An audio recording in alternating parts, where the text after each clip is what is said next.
All right, let's get started. Good morning, everyone, and welcome to Caffeinate and Innovate. This is hosted by the Mid-America PTTC, and Caffeinate and Innovate is where we chat with leading experts in prevention science. These 30-minute sessions are designed to wake up your creativity and help you think outside the box.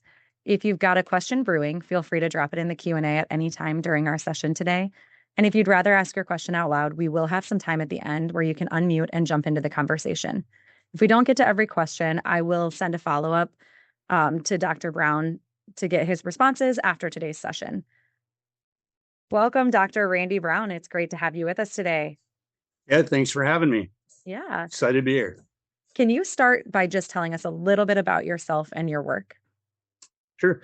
So, Randy Brown, I'm a professor in addiction medicine and family medicine here at University of Wisconsin. I'm still clinically active. I see patients who use alcohol in risky ways or other substances and work with them on co-occurring conditions such as hepatitis C. Do a lot of teaching in medical school there. And my research, honestly, historically has mainly been kind of in the health services realm, sort of looking at how we can improve the way we treat people who use in general healthcare settings like primary care and hospital. But about 15 years ago, I kind of started down this path with psychedelic therapeutic clinical trials, and have been involved in, several of those over the course of the last 15 years. Awesome. Thank you, Randy. I'm going to start out with a heavy question related to it's a large question. So there is growing public and scientific interest in the potential therapeutic use of psychedelics in the setting of substance use disorders and commonly co-occurring conditions. From a clinical and research perspective, what does the current evidence actually tell us about psilocybin, MDMA, and 5-MeO-DMT? Yeah, lots of layers there. So I think, the thing that comes to mind for me, out of the gate is, yes, there's getting to be a lot of press. There have been some results that are very exciting, but it's important to couch that in the state of the science and the people that have been recruited to participate in these trials and the circumstances that follow them through protocol to help guarantee safety.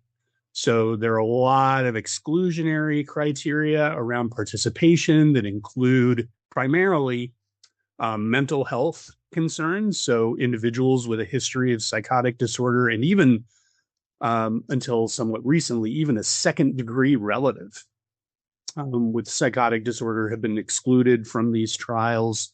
More severe mental health concerns in a number of trials, such as depression accompanied by suicidality or suicide attempt, anxiety similarly, cardiovascular disease and medications are sometimes exclusionary. So, when we think about sort of, how science in this area, has been and should develop, obviously safety is paramount. And so in early trials, we really wanted to make sure that we were, screening people appropriately, that we were acting, conservatively. So that's important to keep in mind, is the extent to which we can generalize these findings beyond those samples is an important consideration. And the field is evolving on that front and trying to expand on those eligibility criteria so these findings can be more generalizable.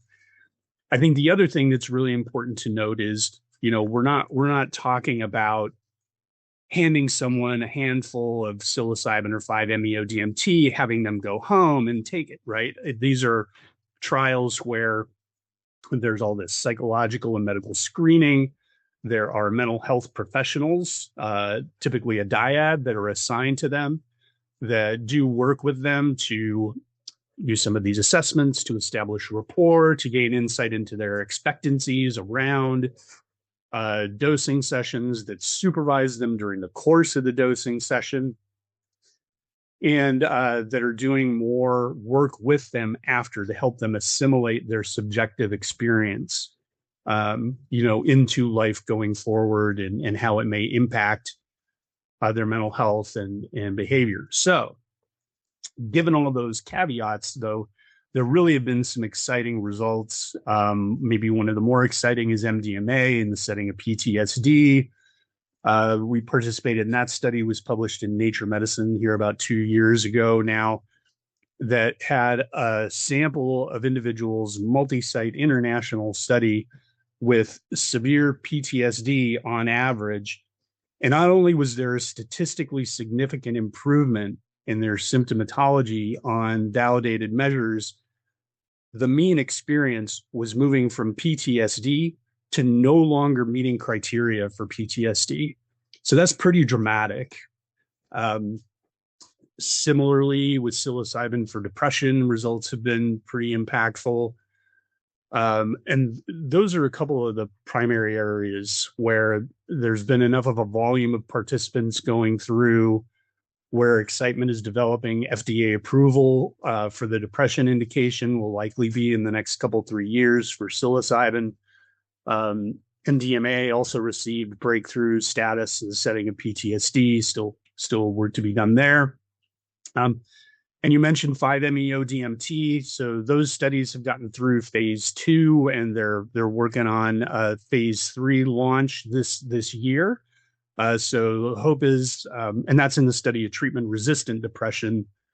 Phase 2 results were quite promising. So, and those are really the primary areas. I'm particularly interested, obviously, in potential applications around use disorders, and there have been some really promising results for psilocybin, specifically in the setting of alcohol and the setting of tobacco as well. Again, with those caveats around, the sample and how people move through those trials.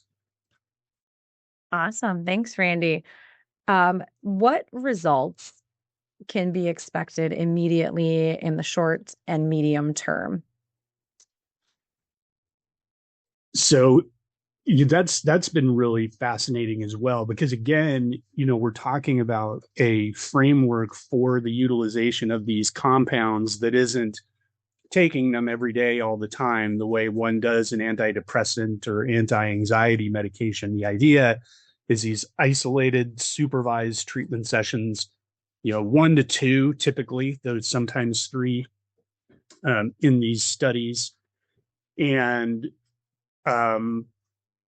people have what they will rate as one of the 10 most meaningful experiences of their lives under those circumstances, and identify it as it being very spiritual. And coming out of those sessions frequently on the following day, most of these trials have what we call, with the mental health professionals, an integration session on the following day, where their subjective experience is reviewed in detail, and there are frequently some very, provocative stories around, what they experienced, feeling greater understanding of the divine, of their place in a universe larger than themselves, that in that very near term, in a lot of subjects, helps them sort of reframe what had previously been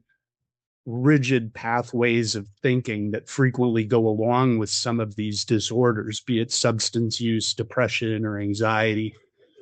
And those are sort of experiences and aspects of personality that, even after a session or 2, have been shown to persist for up to 12 months out from that subjective experience. And some examples there, in the setting of tobacco use disorder, cessation rates were still 60% at 12 months out from 2 dosing sessions, which far exceeds success rates with currently FDA approved pharmacotherapies.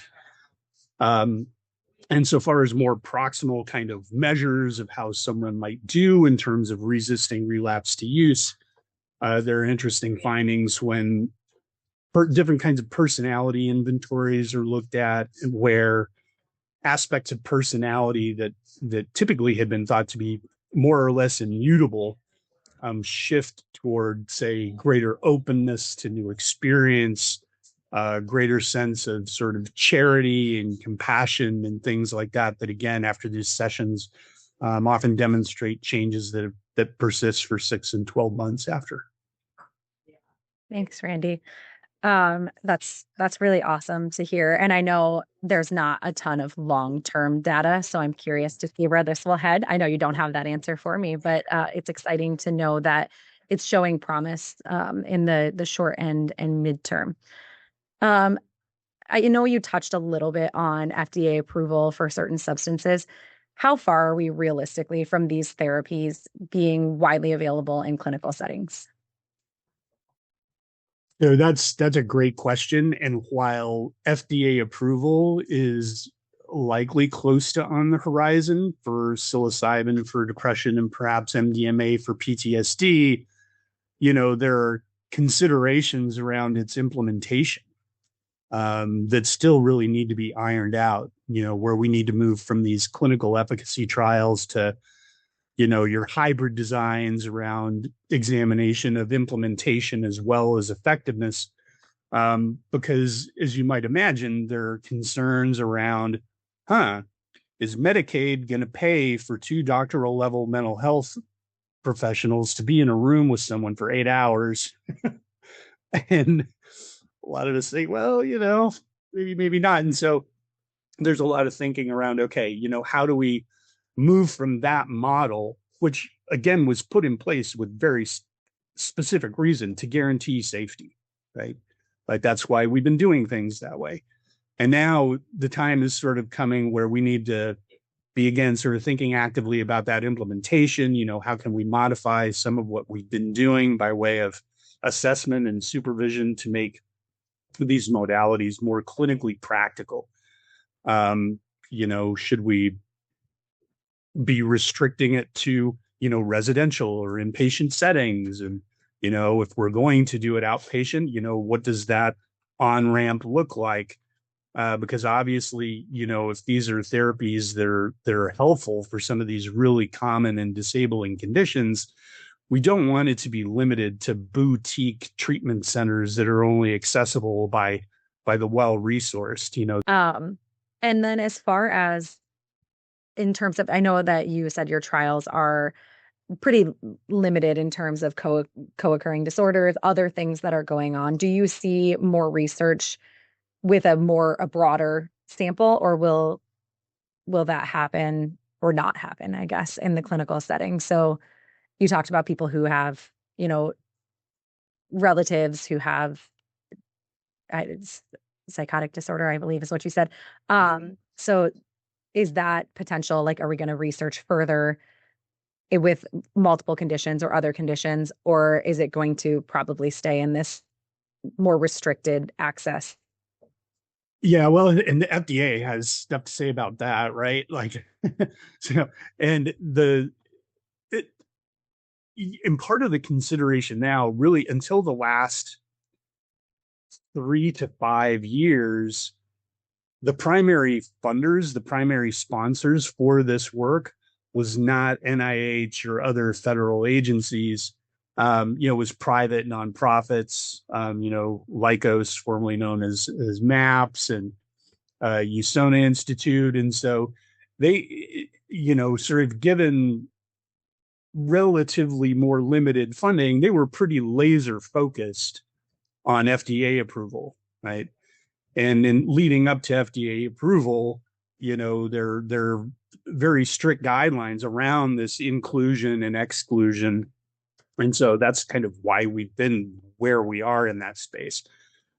Over again, the last 3 to 5 years, the institutes have demonstrated much more openness to some of this work. And so I expect that needle to move significantly, with investigator initiated trials exploring those issues a little more by way of looking at co-occurring conditions. And once FDA approval is there, then moving from your phase 3 to larger, even, phase 4 study that could inform more of that. Yeah. Okay, thank you. Um, are there any misconceptions, just broadly, that should be noted in the the realm of psychedelics for therapeutic use? Mhm. Yeah, and that's part of why I really emphasized at the very beginning, exclusionary criteria, inclusion criteria, and all of these things that we put in place by way of what we refer to as set and setting with health professionals and a supportive environment by way of emphasizing, that's how these things have been researched. So that shouldn't be taken to mean that if you go on a hike in the woods and take a handful of shrooms, that your depression is going to improve, right? I mean, particularly if you have sort of risk factors in terms of your own health, um, or a lack of security in the environment that could lead to greater likelihood of adverse events, be they physical or be they psychological, in terms of the anxiety and things that can be occasioned by the experience. And that kind of leads into my next question. You touched on some things, but specifically, since our audience is primarily prevention professionals, how can those individuals be balanced and accurate in educating others with avoiding that unintended normalization of non-medical use? Well, I think we've touched on some of that, just by way of indicating to individuals looking to explore psychedelic compounds and how they might impact them, to let them know these have been researched in very particular populations under very specific circumstances, designed very intentionally to reduce risk and provide support in case they have sort of challenging psychological effects during the course of dosing. So I think that's a really key part of the education. Another thing that I haven't really alluded to on that front is there's gotten to be some curiosity around microdosing. So we've been talking primarily about the trials where there have been clinically and statistically significant results that have really been these isolated dosing days, be it one or two, sometimes more, where microdosing there really haven't been positive findings on that front, though there's lots of anecdotal report otherwise. This sort of daily microdosing hasn't borne out yet. Those studies are much more limited, so there's still clearly work to be done on that front. But that's another thing where, if clients are asking about that, would be by way of saying, they're real microdosing wouldn't be considered an evidence-based sort of therapy. Another practice, I guess, just on that front with prevention to call out is some of this is being done underground, right? As I'm sure folks are aware, which these days, well, depending on your municipality, but in Wisconsin and I believe in Iowa, it wouldn't be strictly legal for a professional to administer psilocybin 5-MeO DMT in their practice and provide guidance to folks. But that is happening, and so would be important to let individuals know that is not a regulated practice. What people are getting into when they pursue that route is going to be a bit unpredictable, since those guardrails aren't really in place as yet.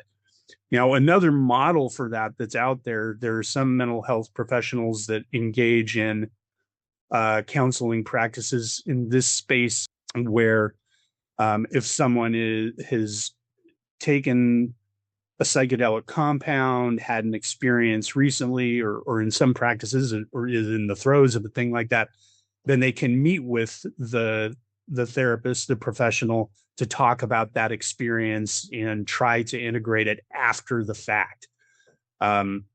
Not yet an evidence-based practice either, by way of whether or not it provides psychotherapeutic value. And to my knowledge, I haven't seen data indicating that it definitely reduces the likelihood of adverse outcomes thereafter. So again, just, cautionary note, the likelihood that would do harm, probably pretty slim, but, we don't know. All right. Thank you so much, Randy. We're already Yeah. at 20 minutes. I'm sure our attendees also have some questions for you. So I want to make sure that we do allow some time now for everyone to join in the conversation. If anybody wants to unmute and chime in, if you've got anything on your mind, go ahead and do so. We'd really love to hear your thoughts and keep our chat going today. If you don't want to unmute and chime in, we also have our eyes on the chat and the Q&A. Hey, I got something. Just kind of curious, Randy, do you have any thoughts on any of the legal gas station mushrooms? More and more of my clients are referencing taking those. I really don't know anything about them other than that they're legal and at the gas station. So yeah, just any comments or cautionary advice or I don't know, any thoughts on that? Yeah, absolutely. And I sort of think of that as being similar to a lot of the other compounds that are out there and being distributed, such as some of your CBD preparations and things along those lines, where, I definitely talk to people who feel like I've derived some benefit in terms of my sleep or pain. But they're products or compounds that aren't subject to the rigorous science that FDA approved compounds are. So what you're getting into in terms of concentration and ingredients is kind of a crapshoot. So that's really sort of the primary consideration to my mind around some of those. But it's not psilocybin, correct? It's some alternative. Since psilocybin's technically not allowed in Wisconsin, it's got to be something different. And I'm not aware of specifically what it is. While we're talking, I'll kind of try to do a little search on the fly here. Um, oh yeah, one that it could be. There's on it. There's actually a toxic breed of fungus, Amanita muscaria, sometimes referred to as flag Eric. In small doses, it can be hallucinogenic or psychedelic. In large doses, it can be quite toxic and actually cause death. That's one ingredient that I'm seeing that would be. And I imagine, as with your opioids, that there are all kinds of, um, synthetic compounds out there, right? I mean, there are lots of different opioids and related compounds now that the DEA is, you know, stretched to try to keep up with and regulate the legal status on. So, I'm sure there are also a variety when it comes to some of your psychedelic compounds that are synthetic and hence fall outside DEA and other regulatory guidance. Thank you. Yeah. All right, Marlon, sorry if I'm pronouncing that incorrectly. You've had your hand up. You can go ahead. Um, Uh, yeah. Can you hear me? Yeah. Yep. Oh, perfect. So in the prevention world here in Maryland, this conversation on psilocybin comes up very often. And there's a lot of myths and misunderstandings around psilocybin. Often I have the situation where my peers are informing me that this is a gateway substance that may lead to other substances. Mhm. I try to keep it not language neutral and state, well, what is your level of evidence that will answer that or validate that statement. Oftentimes there's a back and forth, not a real consensus. So my question really is, where is the data that I can point towards colleagues and say, this is what we currently understand on psilocybin from a prevention point of view? So, yeah, actually, the converse is actually true based on a number of observational studies that indicate, for example, those leaving carceral settings who use psilocybin are actually less likely to engage in other illicit substance use thereafter and less likely to recidivate from a criminal justice standpoint.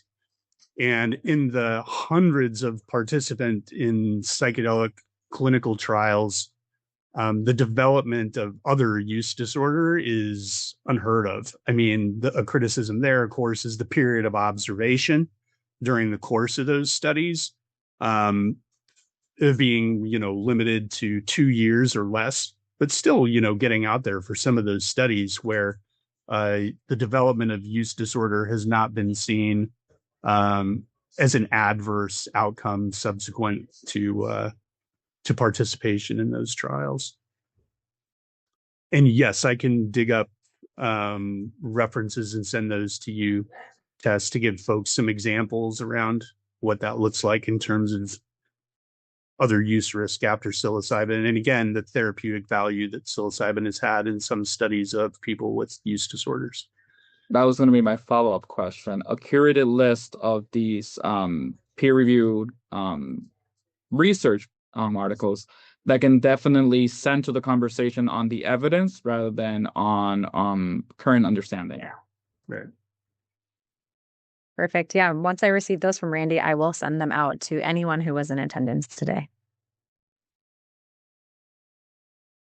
Let me check the Q&A in the chat. If anybody else wants to chime in.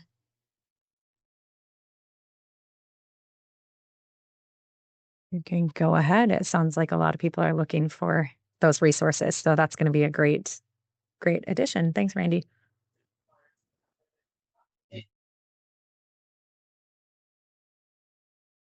We've got about 4 minutes if anybody else has any burning questions that they want to ask. We've got Randy here with us.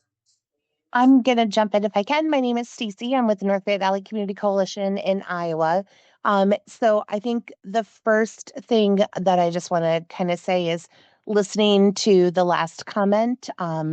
We in rural Iowa, in my area, do have the experience of the gas station products. And so I do think that a distinction needs to kind of be made in our experience.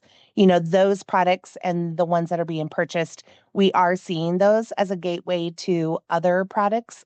They're not being administered in any therapeutic ways or anything like that. So that would be, I think, you know, obviously different from the research articles and studies that are being done.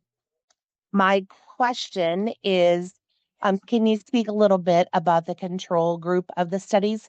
I'm curious, with there being such a controlled kind of therapeutic setting, if they're with a mental health provider for an 8-hour period, what were you seeing from the control group in those same situations? So yeah, the control condition is identical in terms of that set and setting. So they have meetings with the trained mental health professionals and supervised experience in the session room over those 6 to 8 hours and integration sessions thereafter. So that whole setting and those behavioral treatment components are identical between the two groups. And so what varies depending on the study you're talking about is the compound that they receive that's not the psychedelic or psychologically active dose of psychedelic, being a member of the comparison group. And there have been a variety of comparison conditions used, pretty rarely pure placebo, because the idea being that if you give them something that has absolutely no psychological effects, then they'll be functionally unblinded and they'll know that they didn't receive active compound. And so we've tended to use compounds that would have some subjective effect across the research, including niacin, diphenhydramine doses, trade name Benadryl, like 50 to 100 milligrams, methylphenidate, form of stimulant. A newer idea has been subthreshold doses of psilocybin, you know, where typical doses for therapeutic purposes have been in the 25-ish milligram area, sometimes higher, sometimes slightly lower, but that's more or less a moderate dose. Administering somewhere in the area of 5 milligrams will give people a very mild, potentially subjective experience, sometimes none. And so that's sort of the idea with the comparison condition and how we do that. Now, the other piece of that can be that's been a concern in some instances is sort of expectancies on the part of the participant and feeling that disappointment if they feel convinced that they have not received active compound. And so a strategy that's frequently used in the studies is either doing a wait list control so that the comparison condition eventually receives active compound, or doing what's called an open label extension to the study, where everyone assigned to placebo gets the active compound later, and we're able to look at the benefit that they receive during that open label extension trial, where those individuals have seen similar benefits in terms of mental health.